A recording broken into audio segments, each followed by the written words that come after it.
All right. The results are in. I have it here on this device. So, the award for most extra tech feature goes to the Xiaomi Smart Wireless Charging Pad.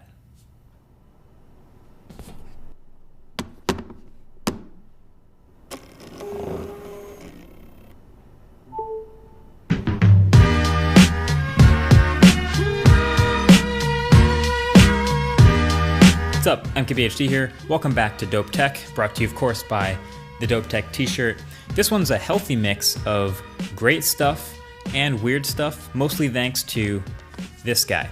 So Xiaomi released, alongside their new Mi 10 Ultra, their really impressive phone that's also a mirror, they also released this smart wireless charging pad. And it's this pretty big pad, and it was sort of inconspicuous at first. I took it out the box. I was like, yay, cool. Another wireless charging pad, but why is it smart?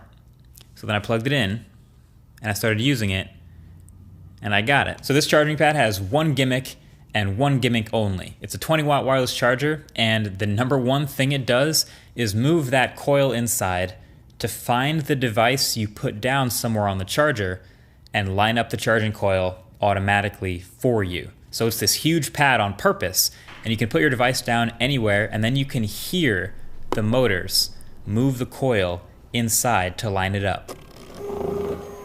So yeah, not gonna lie, I thought that was pretty cool. When I first saw it, it's impressive that it does find the coils and line up every time, no matter where you put it down. It sort of takes away the pain of trying to line up your wireless charger perfectly every time. You just kind of slap it down anywhere and you're good. But on the other hand, that's it. That's all it does. That's the whole thing. I mean, weirdly, I posted this on Twitter, and some people said that there was multiple device support, and I think that's kind of stretching the definition a little bit, because when I'm using it, I put one device down, and it moves over the charging coil, just like it should. Perfect, charges that.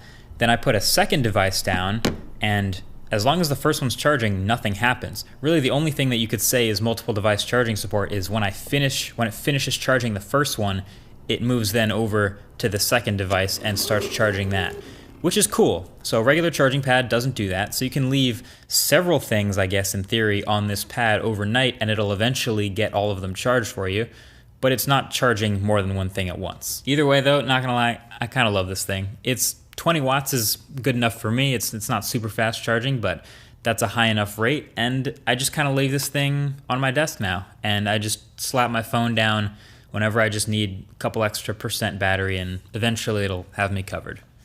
That's pretty dope. All right, so next up is this little box right here. This guy is called the Hachi Infinite M1.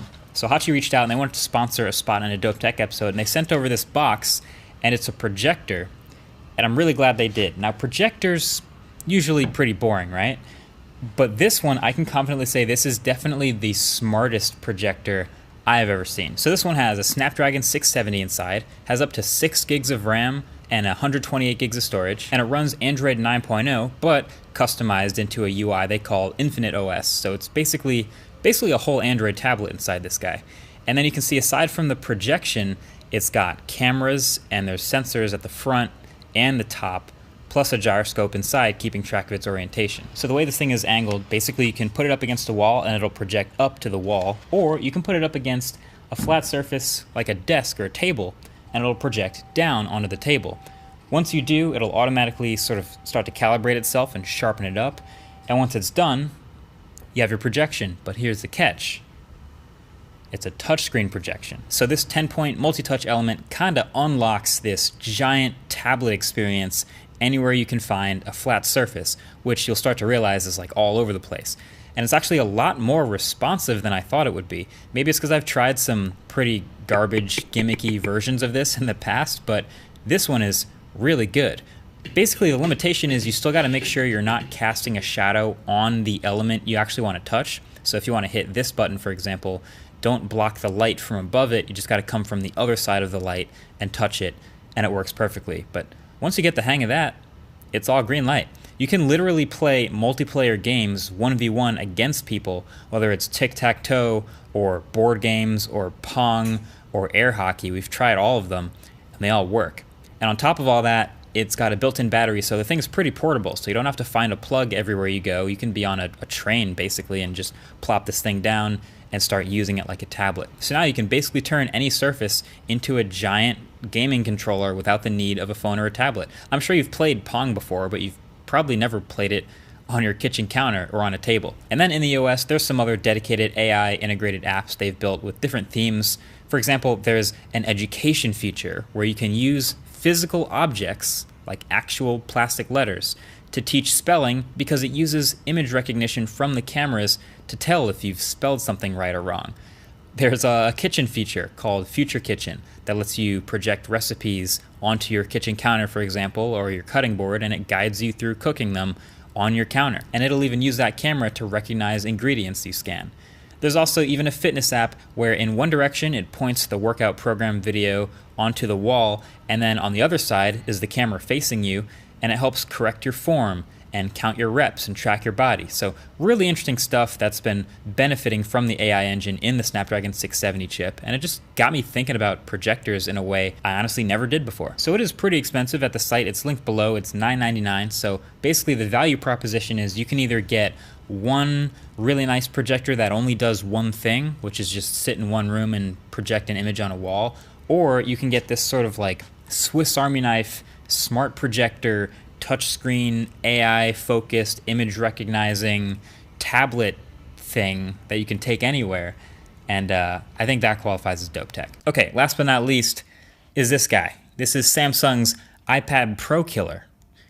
That's being a bit generous, but hear me out. So this is the Galaxy Tab S7 Plus. It's an Android tablet, and so this is the bigger one. There's two, the Galaxy Tab S7 and S7 Plus. And this guy, you know, Android tablets used to be a lot more popular than they are now. There just isn't that much competition in the Android tablet space right now. But this one, as far as premium Android tablets goes, has a lot of good stuff going for it. Like, it's got the high-end specs, the Snapdragon 865 Plus, which makes it 5G capable, and there's up to 8 gigs of RAM and half a terabyte of storage. And the design, I think, is nice. It's a really thin tablet, probably thinner than the phone you're using right now, but it's metal, it's got sharp edges, and it still fits quality quad speakers in all four corners and a 10,090 milliamp hour battery, so it is not a poor use of space. And then you get a bunch of little things too. There's dual cameras, one 12 megapixel primary and one 5 megapixel ultra wide, and they're pretty good. They don't have to be great because they're tablet cameras, but they are definitely functional.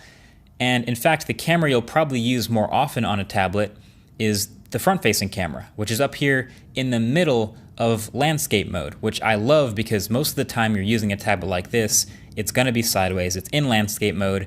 Samsung knows this and puts the webcam in the better place, unlike the iPad. That's actually also why the fingerprint reader is over here on the right-hand side, because you hold it sideways and double tap and unlock it just like that, easy.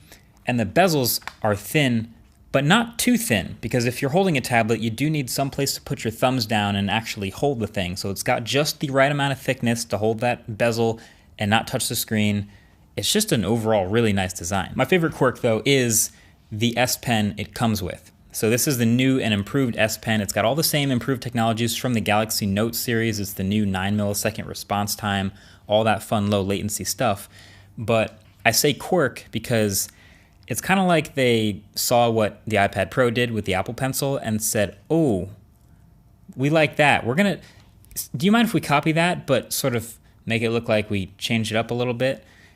And so that's how we ended up with this. They copied Apple's homework, but changed it up just a little bit. So the S Pen only attaches and charges this certain way. So it's got to have the tip facing the cameras and in just the right spot. And the magnets are nice, but they just aren't quite as strong, so I can't do it blind as easily as the iPad. Maybe if I used it for longer, I'd get a better hang of it, but it just feels like it should be a little bit stronger. And when you lay it down without the case, now that it's on the back, it kind of props it up a bit because of the pen. Like, is that what they wanted? I don't know. The case for it really is one of the best accessories you should get for this tablet, but the reason the Tab S7 Plus makes dope tech is because of this screen. This is the best screen on any tablet, including the iPad. It's a 12-inch, 16 by 10 120 hertz Super AMOLED display. It gets super bright, the colors are excellent, and everything on this screen, whether it's videos or photos or games, whatever it is, it just looks super sharp and vibrant. I mean, this is seriously a great screen, which I guess we'd expect nothing less from a high-end Samsung product. Oh, and yes, this also does use the full Quad HD resolution and 120 hertz at the same time. I mean, it is a tablet, but it's still nice to see. This screen, like if you want a media machine, if you watch a lot of YouTube, Netflix, whatever you do, like this is the screen you want to do it on. And it's lightweight enough that you can carry it around, watch it on a plane. This is the one. So this is dope tech just because of the screen. Now it is still an Android tablet, so you're gonna have a lot of partially unoptimized, weirdly vertical, not quite right apps. And if you're willing to deal with that, because that's part of the Android tablet experience, then the rest of this package might be interesting to you. But I mean, come on, this screen is awesome. So that's about it.